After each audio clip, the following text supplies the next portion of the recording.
Hey YouTube, what's going on? So excited for this video because I'm going to be sharing some valuable tips to help improve your wash day. And as you guys know, this day is so important because what you do on this day determines your hair for the rest of the week. So stay tuned.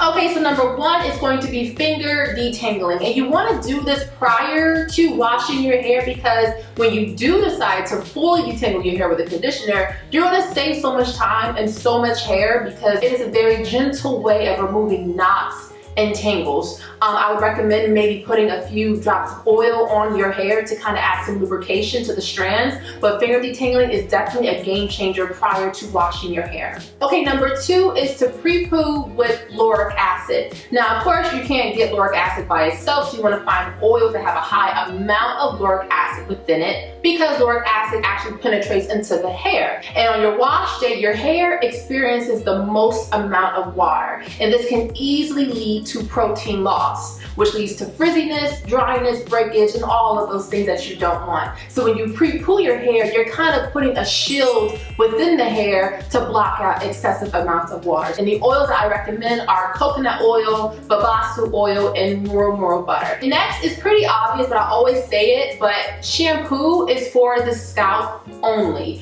You don't want to take a glob of shampoo and just put it all on the hair because of the anionic charges of the shampoo will raise up the cuticles, causing frizziness and dryness. So you want to focus the shampoo on the scalp. Now the shampoo will get to the hair as it rinses down, but you don't want that concentrated formula on the hair itself. So I always tell people the shampoo is for the scalp and conditioner is for the hair. Okay, next is when you are conditioning your hair. Application is everything, but before I get to that, I want to say this. Don't be afraid of using more conditioner that you actually need, because if you have thicker hair, you're going to acquire more conditioner. So the whole dime size amount, quarter size amount, no. Like for my hair, my thickness of my hair, I need a lot of conditioner to fully saturate my hair. Now, as far as application go, when you put conditioner on your hair, you don't want to waste your money, you know, because you want those ingredients to really do its job on the hair. So don't just put it on the hair and then go to the next section. No, actually massage the formula into the hair, like just like kind of sandwiching it,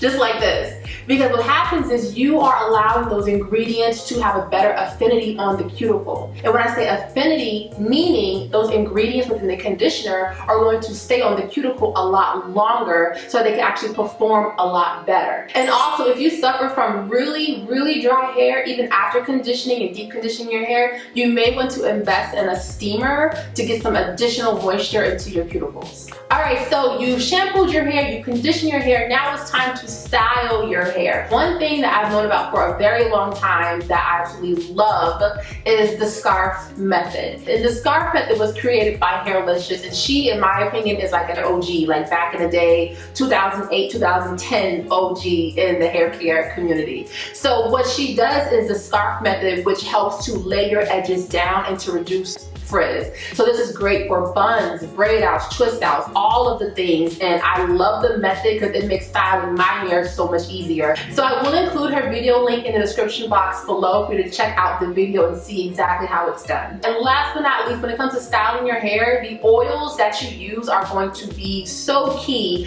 not only for styling, but also for locking in that moisture. So I always say if you have low porosity hair, light to medium oils like jojoba, grapeseed, avocado are great ones. Sunflower is another great one. If you have high porosity hair, things like avocado, sunflower, castor, hair grease, in my opinion, works great with both porosities, you know, so those are just some options to consider when it comes to styling your hair and retaining your moisture. Alright guys, hope you enjoyed this video and learned something new. I have a question for you, of course. What is one tip or trick that you have incorporated in your wash day routine that has made a world of a difference? Share below, let us know what you do, and I look forward to joining the conversation with you.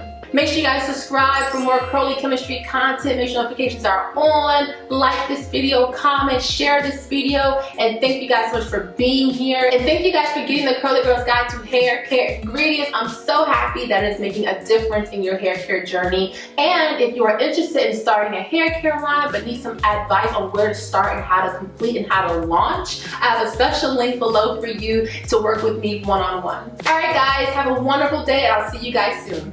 Bye.